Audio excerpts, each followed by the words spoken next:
Being a successful entrepreneur or leader doesn't mean you have to run on fumes. Dr. Andy Melton's Strategic Rhythm Reset helps high performers redesign their week so they can achieve more with less stress.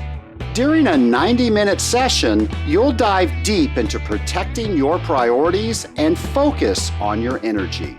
You'll receive a personalized blueprint that balances business goals, relationships, health, and personal priorities. Afterward, a rhythm reset guide will summarize your insights and provide tools to keep you aligned, and a follow-up call ensures you stay on track. The benefits? Clarity on what truly matters. Freedom from overwhelm, better performance with less stress, a repeatable system, and momentum for long-term growth. Ready to reclaim your time and energy? Visit scalinguph2o.com/Andy Melton. Once again, that's scalinguph2o.com/ANDYMELTON.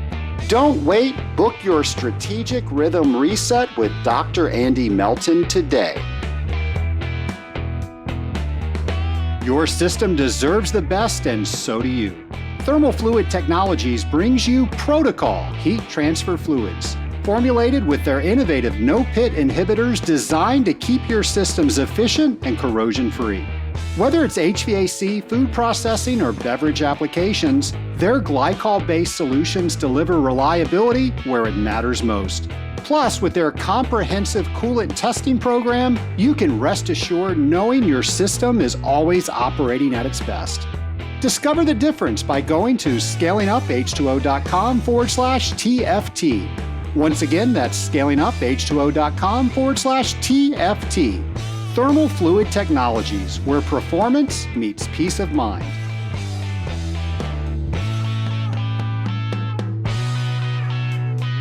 Welcome to the Scaling Up H2O podcast, the podcast where we scale up on knowledge so we don't scale up our systems. I'm your host, Trace Blackmore, and I absolutely love coming to you every Friday or whenever you listen to this podcast and bringing you a new episode.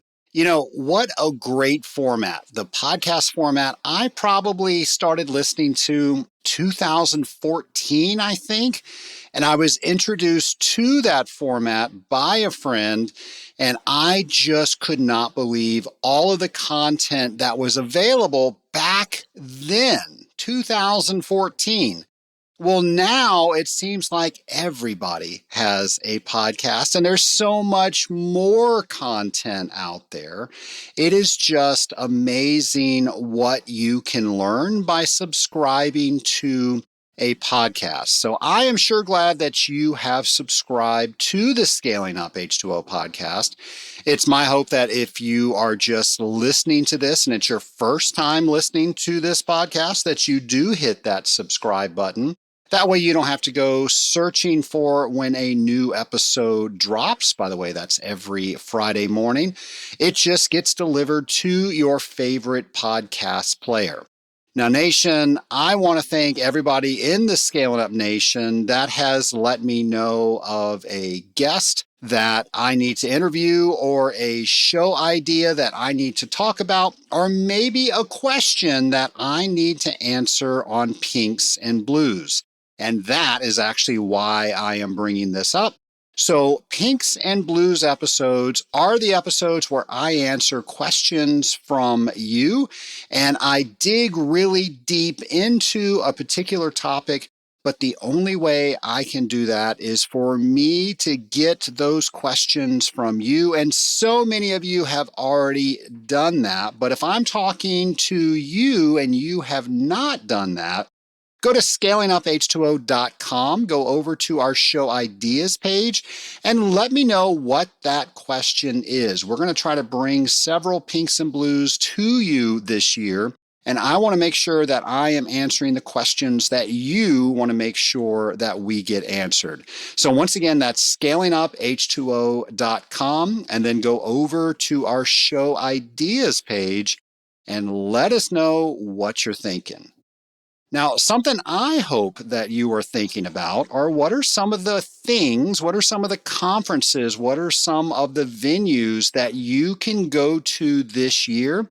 And you've heard me say on the other shows this year, it's early enough in the year where you can block your calendar out and you can protect those dates. So don't wait for something to come around next month. Go ahead and plan for something in September right now so you can start planning to go and do all the things that you need to do in order to get yourself there.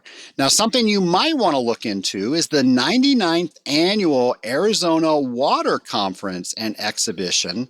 This is the largest conference in Arizona for water treatment professionals.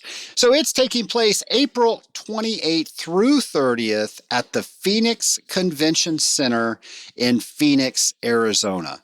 So we're going to have all of this information for you. So if you want to learn more about it, of course, go to scalinguph2o.com, go over to our events page. And while you're there, check out the exhibition for healthcare facilities planning, design, and construction. That's the PDC Summit. And that is taking place March 8th through 11th in Houston, Texas. We, of course, are going to have all the information for that. But if you're somebody that supports healthcare systems, this might be a summit that you want to go to. And finally, the Industrial Waste and Pretreatment Conference. This is taking place in Harrisburg, Virginia, and it is all about industrial waste and pretreatment. So if you want to learn more about this and all of the other conferences that I did not have time to talk about on today's show, well, that's easy. You can go to scalinguph2o.com, go over to our events page, and you've got so many things to look through. And the great staff here at the Scaling Up H2O podcast has tried to make that as easy as possible so you can simply peruse the website and then click through and find out all the information that you need. Even make your reservations at that conference. We made it so simple for you. Everything you need is right up there on the Scaling Up H2O website. Well, somebody else who's making learning more about industrial water treatment fun and easy is our friend James McDonald, and here is a brand new installment on Words with Water. Hello and welcome to Words of Water with James, the industrial water game show where I give you the definition and you get to guess the word or phrase being defined. Will you rise to the top or get blown down to try your luck another day? There's only one way to find out on Words of Water with James. Today's definition is a device for removing condensate from a steam line without allowing the steam to escape. Can you guess the word or phrase?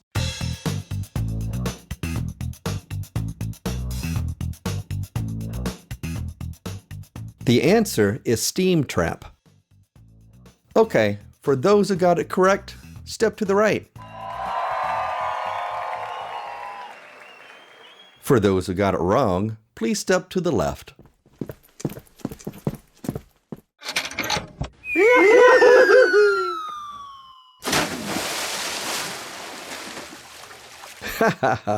Better than playing the slot machines in Vegas, because I win every time I pull the lever.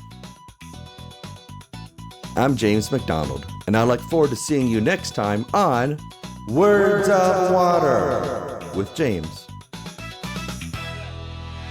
Well, thank you, James. James always makes learning more about industrial water treatment fun and easy.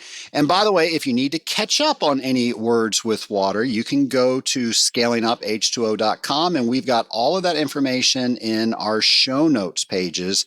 And by the way, when you're driving, please don't take notes on this show. Now, if you're at home, take all the notes that you want, but most people consume this podcast while they're driving. we try to do a really good job of putting all of this content and packaging it up so you don't have to risk your safety while you're listening and driving. So when you get home, when you get to a place that is safe, go to this show notes page. So go to scalinguph2o.com, go over to this number, which is 459, and you will see all of the show notes there.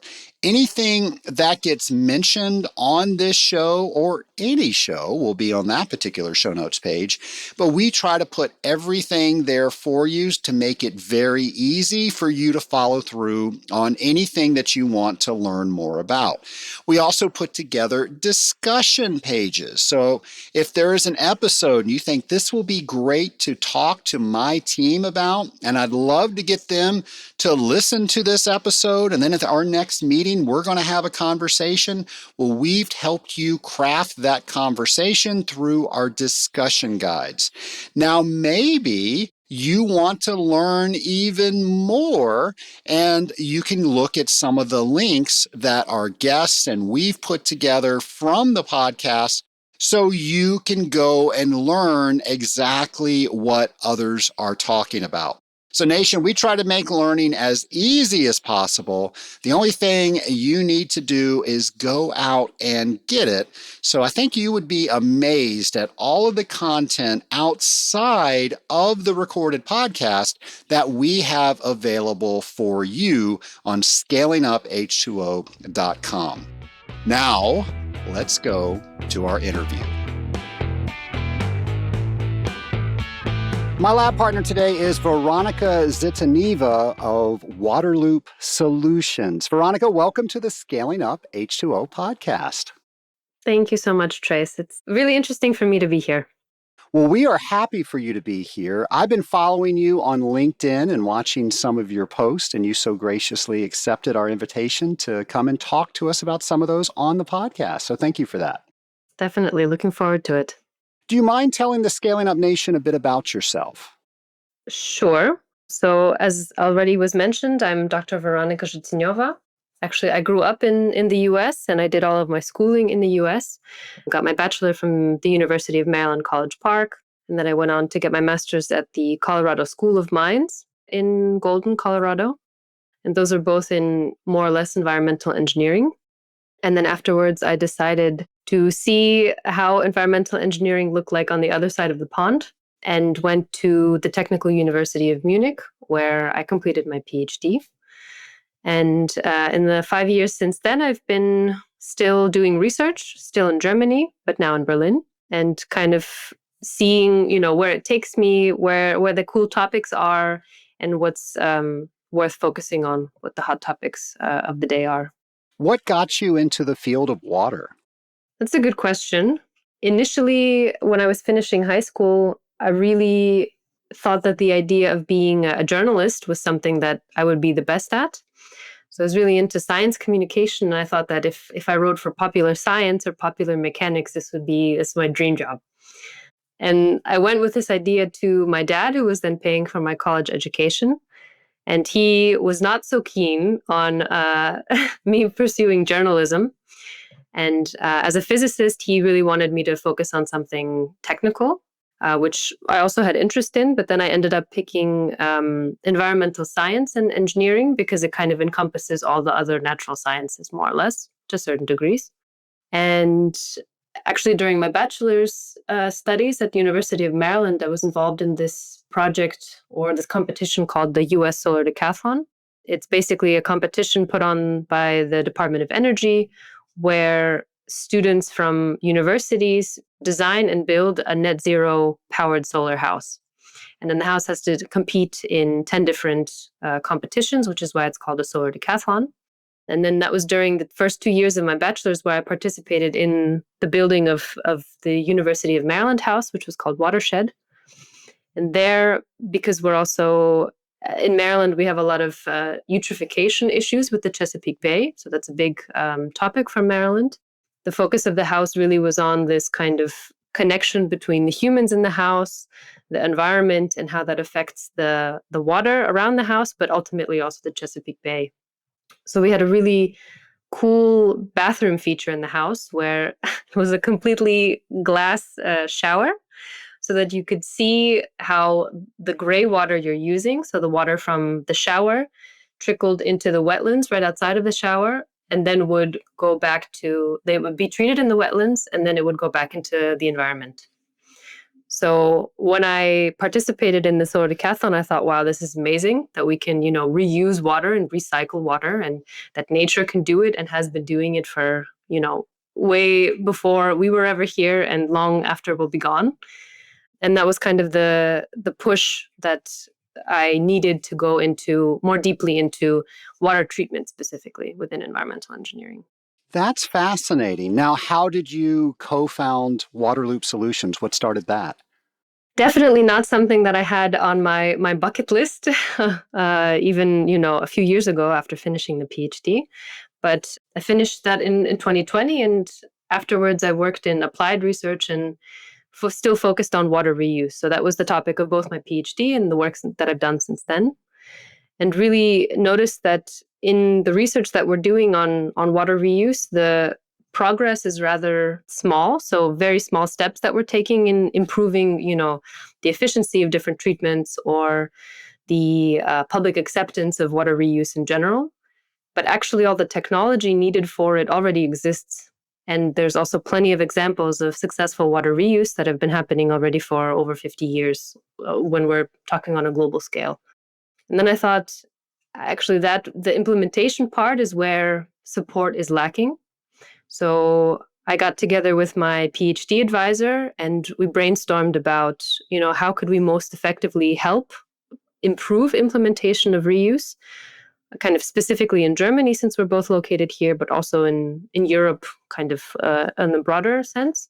And we decided to start Waterloop Solutions almost a year ago, so in October of 2024, with the idea that we would really help the implementation, help move along or speed up the implementation of water reuse.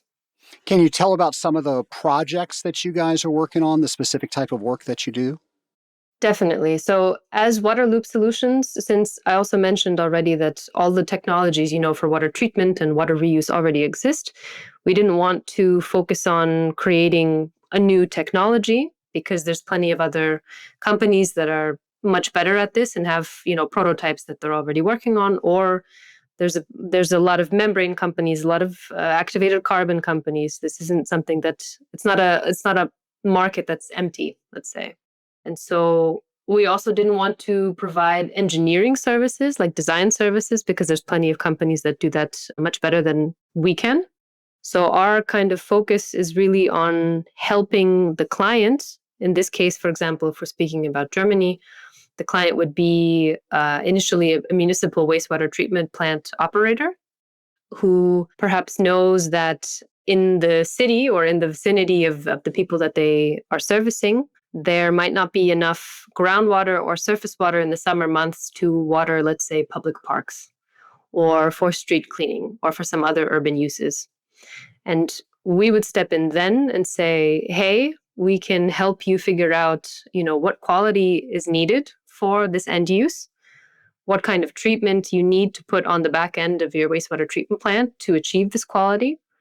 And then we would also look at the risk management side of things. So are there other, signage that needs to go up? Or how do you communicate this to the public so the public knows that, between the hours of X and Y, it's going to be irrigated and you shouldn't take your dog through the park or something like that.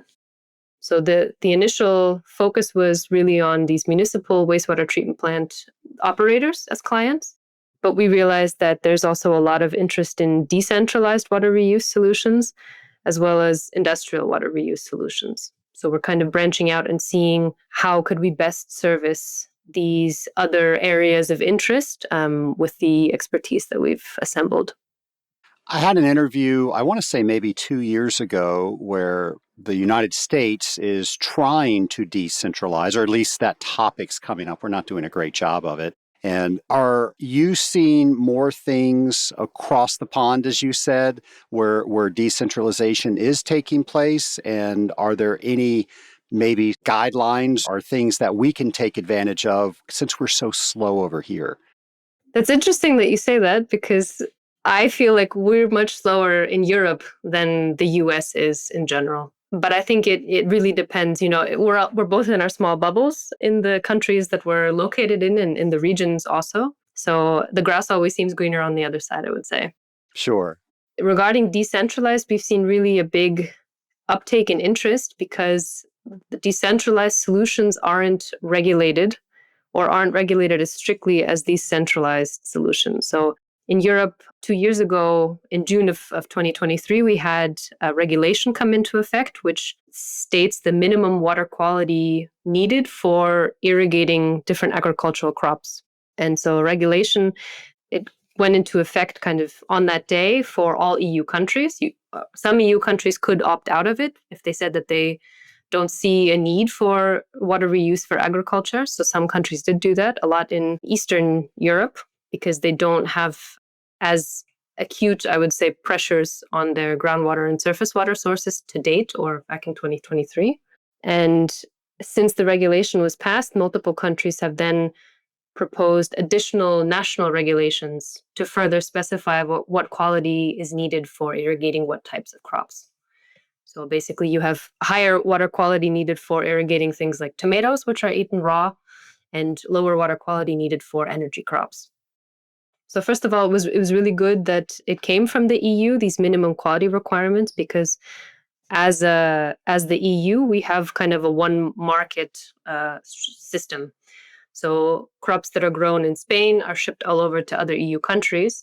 And it's a very good thing that we have harmonized minimum quality that is then being used for irrigating certain crops. But I think that created a lot of uncertainty on how to especially do, the risk management plans, which are part of this regulation, and who is responsible for now giving out these permits, and how those ideas that came from the EU had to actually implement them at the local scale or at the regional scale in different countries. And that's all more or less centralized. And so for decentralized, there's no regulations at the EU level.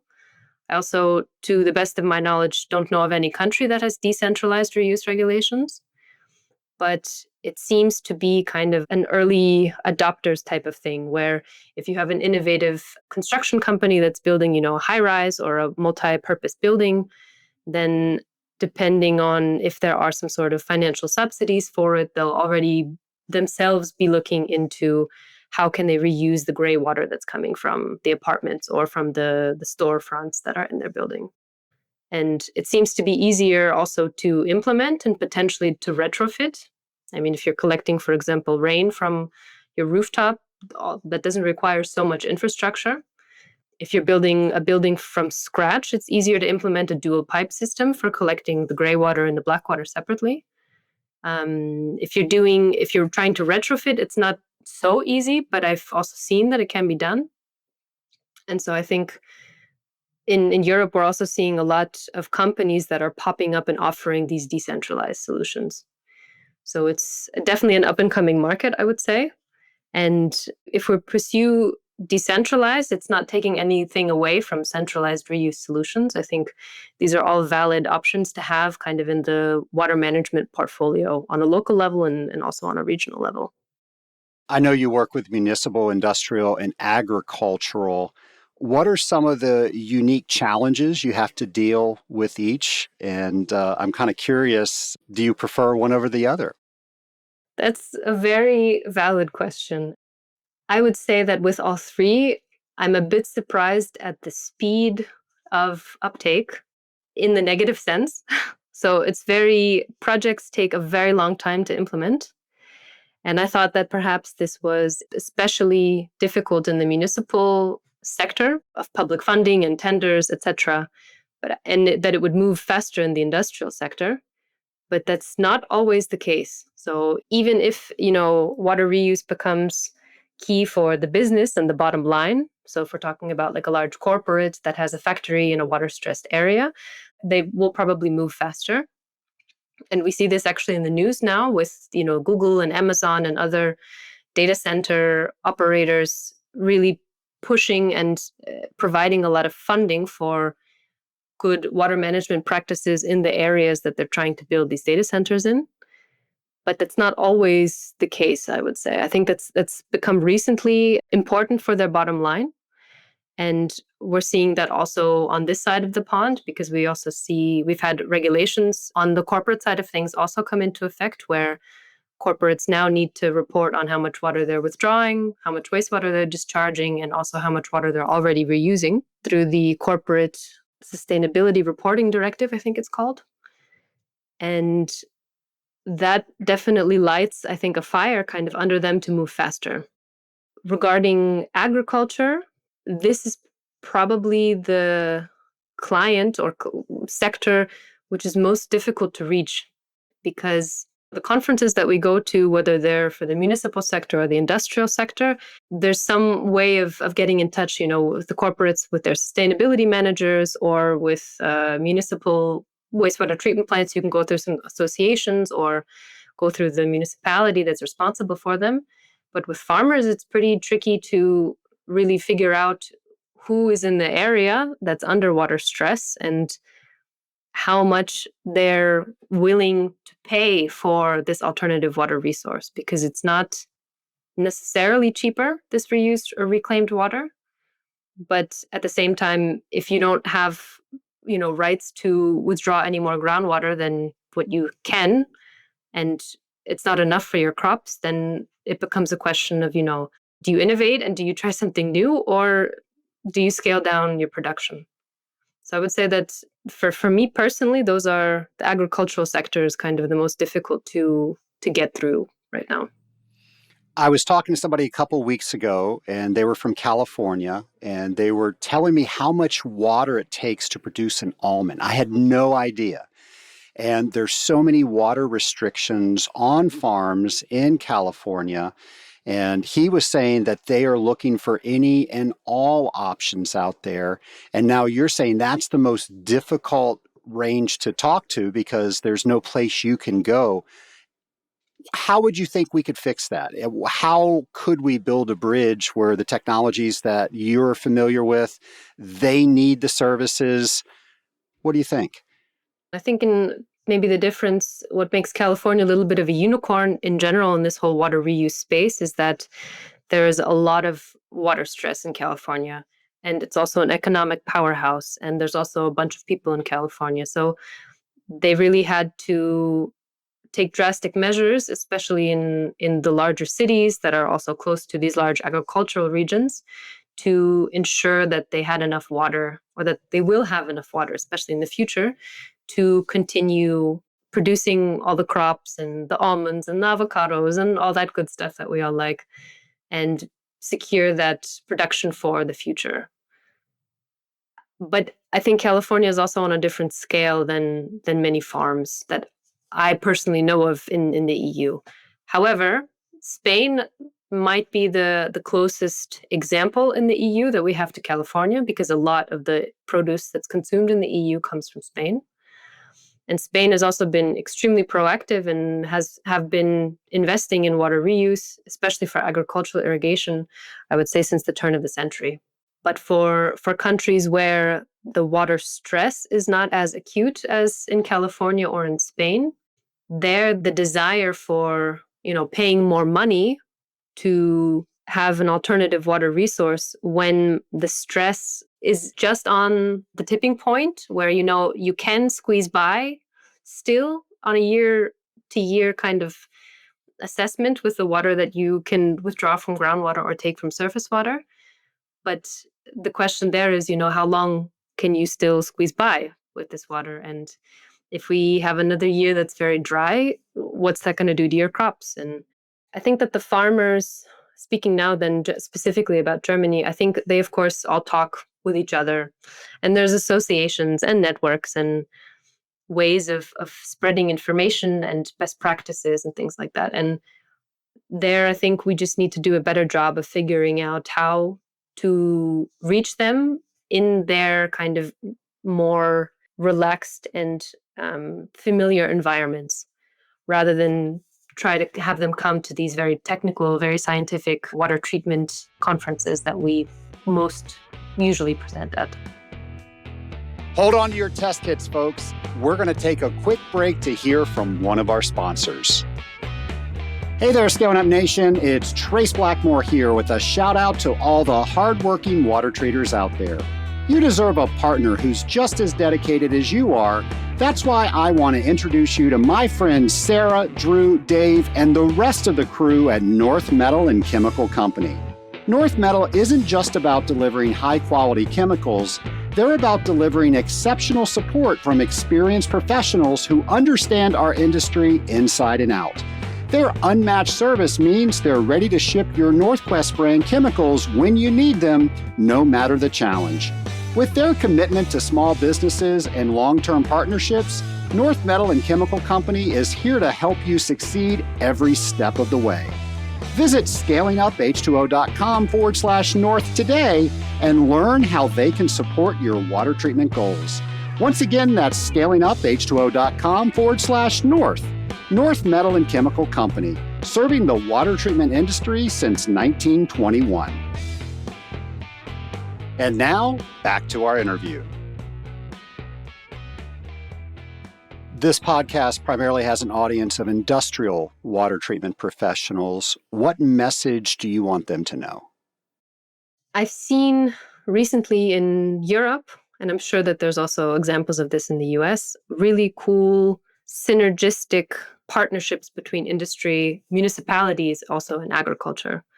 So there's a really big potential for industry to also collaborate with municipalities to give the water back and make sure that the water gets back into the community in such a way where the community is educated about water resources, water reuse, and better water management strategies. Together, I think with municipalities, industry also has a large potential for servicing the agricultural sector. Here is always the question of, how far away are these things located from each other? Because the further the distance, the more cost you need to allocate for infrastructure to get water from A to B. But there, I think the quantities, and especially from industry, if industry is already treating their wastewater to very high quality, if it's then mixed with some municipal wastewater, it's very likely that the quality is already quite close to quality that's necessary for irrigating crops that are nearby. So I think these opportunities might not yet be on the radar for many industries, because I think data centers, for example, it's really cool to do something brand new and really shiny, and it's easier to start from scratch and develop a project in this way. But trying to figure out how to balance, existing interests and existing water rights, like you have in the Western US, for example, this is super tricky, and it's probably not the preferred method for industry to go when they're trying to figure out how to do reuse or how to interact with the broader kind of environment that they're in. But I think it's definitely, there's a huge potential there, and it's also really interesting to explore that space. I'm sure there are people out there listening to this and they're thinking the scope is just so large, I don't even know how to start. What would you say the lowest hanging fruit with the biggest impact is? I think one of them for sure is this municipality or reuse at a municipal level.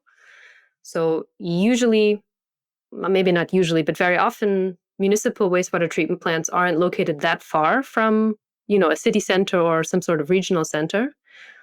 And a low-hanging fruit there is to reuse that water for street cleaning, for irrigating the public parks, for irrigating especially trees in the summer that really need a lot of water, but they can't take any more groundwater or surface water. That for me is a relatively low-hanging fruit, because the quality there does not need to be as high as if you're using it for agricultural irrigation. For industry, I think it's also in their best interest to decouple themselves from the kind of conventional water resources, because when push comes to shove, the rights for a municipal kind of drinking water treatment plant are always going to take precedence, not always, but usually should take precedence over granting rights for an industry. Or if it doesn't take precedence, it's always going to be a kind of a battle or a tug of war. And I think it's in the best interest of industry to make themselves kind of autonomous in this sense and rely on these more unconventional water resources through reuse within their production processes to the extent that they can, and ensure that they can safeguard basically their production for the future. So in all three sectors, the industrial, if we can prove an ROI, most likely they're going to do it. On the agricultural, well, no water, they don't have a farm. On municipal, it sounds like a great idea. We'll get started. We ran out of money. So it's always about the funding. Have you learned how to help with that, how to better forecast, how to better guide municipalities in getting these projects completed and properly funded? I mean, the ideal world, you would have kind of a plug and play solution, or you would have kind of a copy paste solution where you've done it, one state over and you can just copy paste that solution in the next state. It never works like that because every system is different. Even within a state, systems are different. So every locality is basically going to look at this project, going to look at water reuse with like a fresh perspective, and most likely with relatively little knowledge about water reuse. What we're seeing in the EU right now, there's a big push for resiliency in terms of water. So we had a water resilience strategy published in June, which is a non-binding, it's not a regulation or a directive, but it's a non-binding kind of proposal for how to ensure the resilience of water resources going into the future.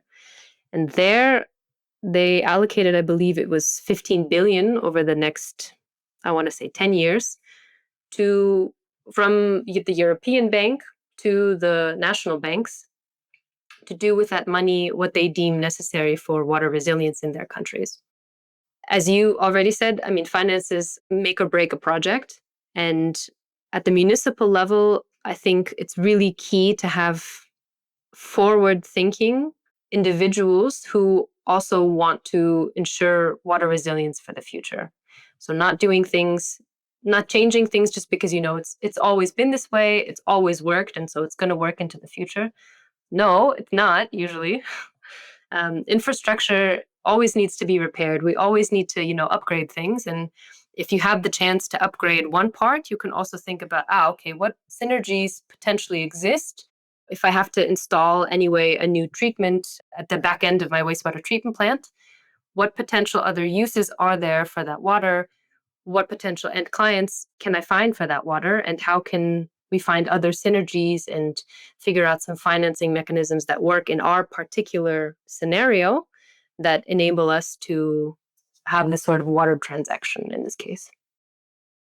When there are no imposing laws or regulations that tell somebody they have to do something, why should they do it anyway?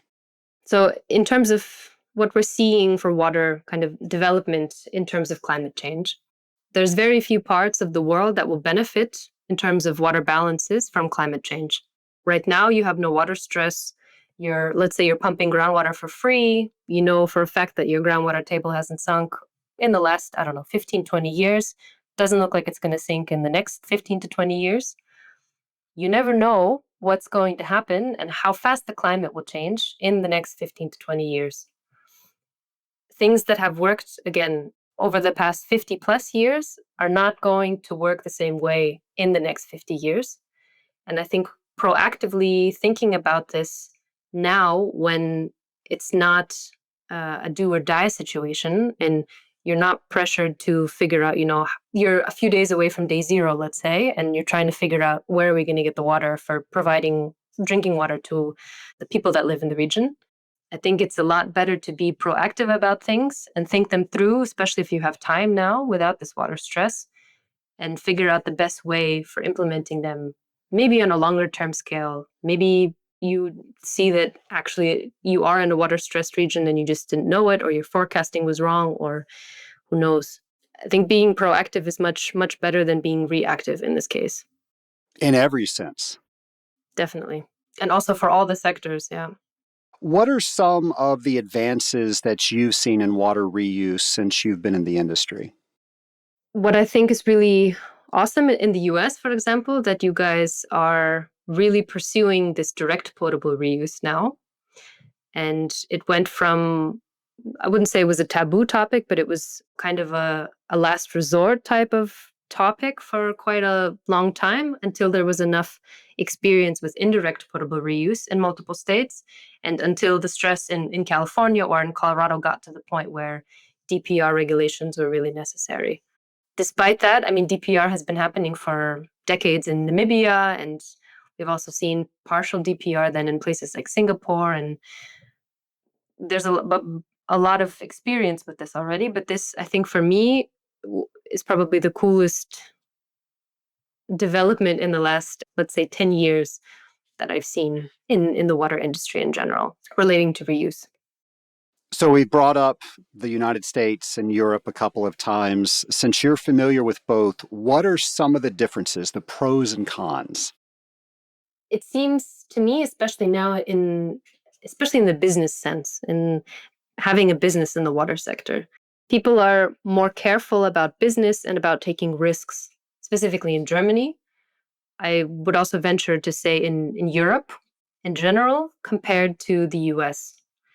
And I remember also, if I'm thinking back a little bit to, my bachelor's and my master's time, and also just living in the US and talking to friends who remained in the water business in the US, there's much more of a culture of, let's try and see versus let's try to be as sure as we can before we take the first step or the next step. Or there's a lot more planning somehow that goes into things on this side of the pond than in the US. Not to say that, in the US, no one plans anything. That's not what I'm trying to say. But it's slightly more risk averse, I would say, here, and more careful. And in the US, it's more of a, okay, let's try and see what happens kind of mentality. Now, to shift gears slightly, you mentor students. Can you tell us about that experience and why you do that? That was something that I really missed in my undergrad and also in my grad school. When I was a master's student, actually, I put myself through grad school because I was a student teacher on the side. So I got a fellowship to do some student teaching part-time, and that paid for my master's. And I realized that it was so cool actually to, teach kids. And I was only a student teacher, but I was able to teach kindergarten, I think 4th grade, 6th grade, and then all the way through high school. And in high school, we really got into like very specific STEM topics, and we did a lot of really cool experiments, and just being able to transmit the knowledge that for me was so basic at that point, at the point I was in my career.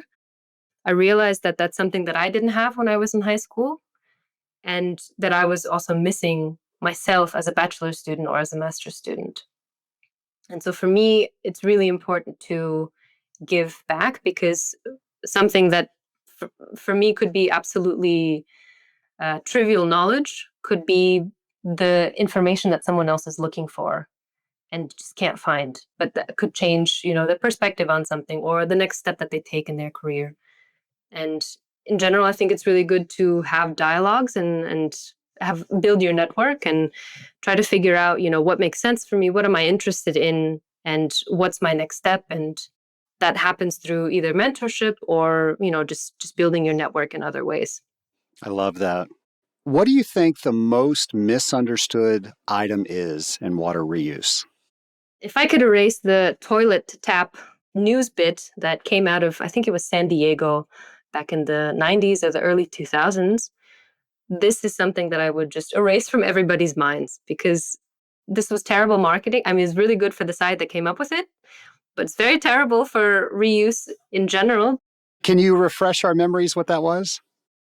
I believe it was in San Diego, there was a big discussion, or there was a lot of public kind of resistance to their first potable reuse. I think it was indirect potable reuse at that point, back either in the 90s or the early 2000s. I'm not exactly sure of the timeline.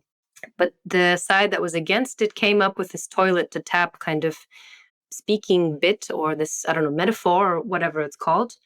And since then, every news outlet I've ever seen when speaking about water reuse, this toilet to tap concept comes up.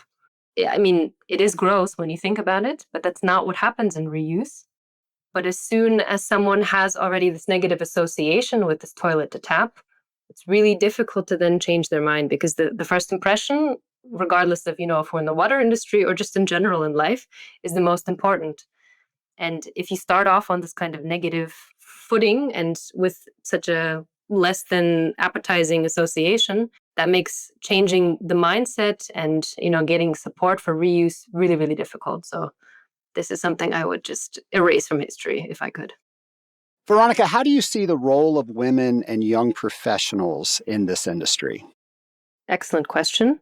As someone who went through all of the schooling for environmental engineering, I would say that the gender breakdown was pretty even in most of my classes. But as soon as you get into PhD, or as soon as you get into even some sort of management level in business, or higher management, then you really see the drop of women in the industry. There are definitely examples of women who I super look up to. One, for example, is Eva Steini-Darling from Corollo Engineers, who heads up their national water reuse practice, who just do a really great job of being extremely vocal about their technical knowledge, but also how difficult it could be or has been for them as women in the industry. I think the more we see women in these roles and the more women communicate about things that work well, things that don't work well, the more young people, and especially young women, will be attracted and see, okay, if she did it, then I can also do it. That goes as well for, young men and just young people in general, that the more they see people like them, people with similar backgrounds, similar skin color, similar educational backgrounds in positions where they communicate about how they're doing and what they're doing, the more people will be attracted, hopefully, to the sector, because there's a lot of really interesting things happening in the sector. I mean, we've talked about water reuse specifically, but there's so much cool stuff about digitalization or desalination or, I don't know, a bajillion other topics that I'm sure you've interviewed people on for this podcast already. It's extremely diverse, and everyone that I've met in the sector is extremely willing to help out and be of service. I think that really sets our sector apart in comparison to other ones. And I would just encourage young people to, reach out to us on LinkedIn. That's why we're doing, for example, stuff on LinkedIn. That's why you're doing this podcast, to spread the knowledge and spread the ideas and kind of tell about all the possibilities that are available in the sector. And I think exactly through these ways, through these various communication channels that luckily social media provides us with, that's exactly how we can hopefully reach the next generation and bring them over to our side. I love that. If somebody wants to find out more about water reuse, what would you refer them to? For technical stuff, I think the US EPA has a really good, more or less, database on all the different types of water reuse and different technologies and different state regulations as well. In the EU, I know that they're working on a similar kind of informational center point for water reuse practices here as well, which should be up, I think, either this year or next year. And then also Australia is quite successful with water reuse, and there's a lot of resources there through their water association. Well, this has been very informative. And again, thank you for sharing all your knowledge with us. I do have some lightning round questions for you if you're ready for those. Bring them on. All right. So, number one, if you could go back in time and talk to your former self on your very first day as an environmental scientist, what advice would you give yourself? Here, I think it would have been really important for me to hear that it's okay to ask questions, that it's not a marker of, you being stupid and not knowing something. It's actually the opposite. And when you ask questions, you show your interest and you show that you want to learn more. And I think that's something that I needed to hear definitely back then, and sometimes also even now. Great advice. What are the last few books that you've read? This is not an endorsement, but since getting a Kindle at the end of last year, I finally actually got back to reading for pleasure and not just papers for work. So the last 3 books were Intermezzo by Sally Rooney. Then I went back and reread Brave New World by Aldous Huxley. And then for more business approach, I read Radical Candor by Ken Scott.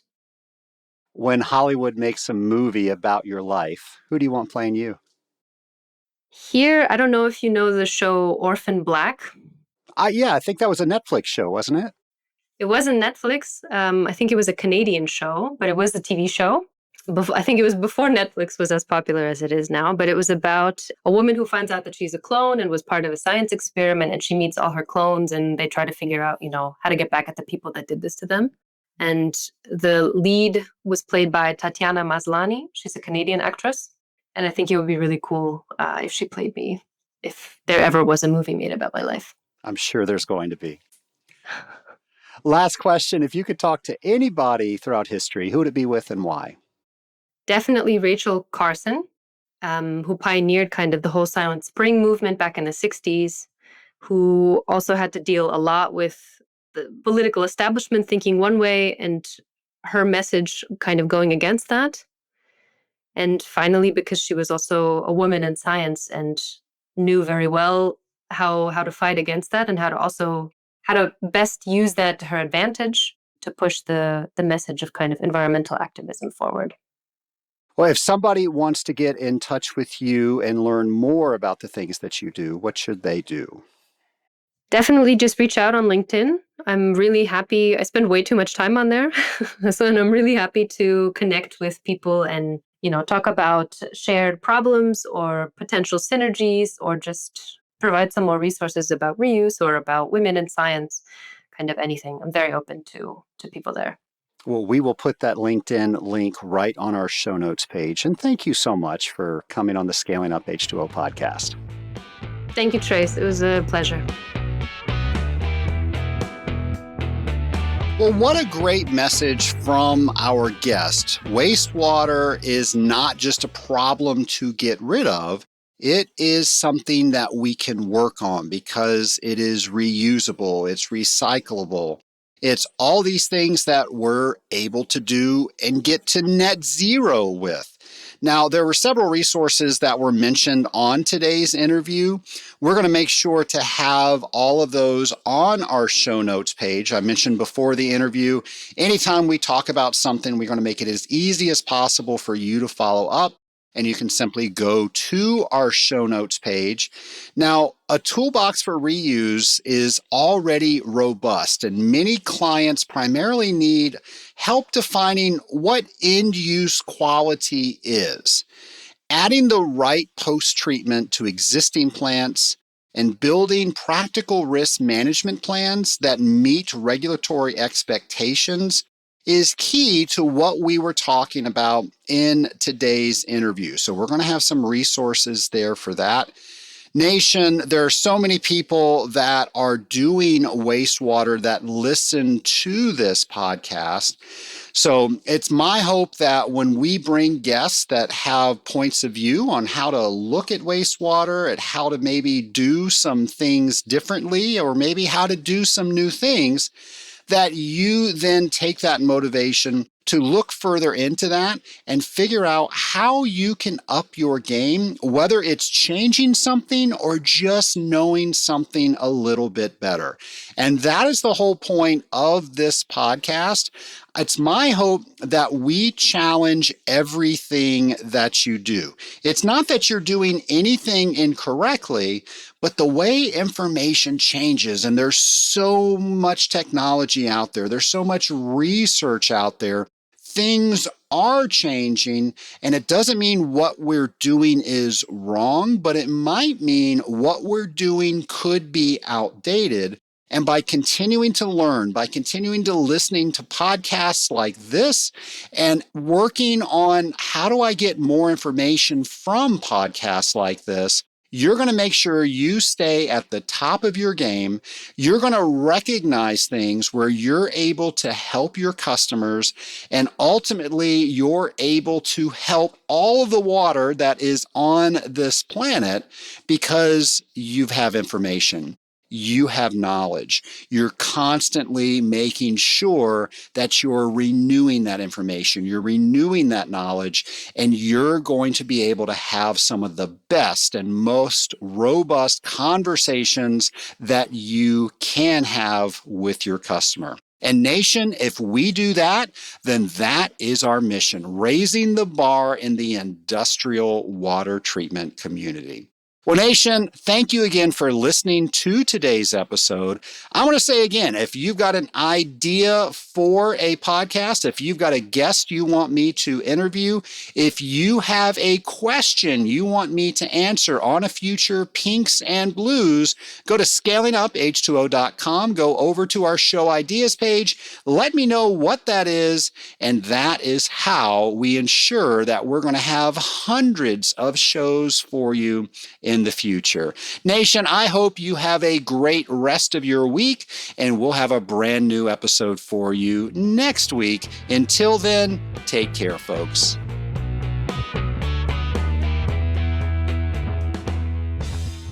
Join the Rising Tide Mastermind. Discover a community where passionate professionals come together to support each other's growth. Be part of a tribe that celebrates your wins and helps you overcome challenges. Don't navigate your journey alone. Find your community with us, the Rising Tide Mastermind.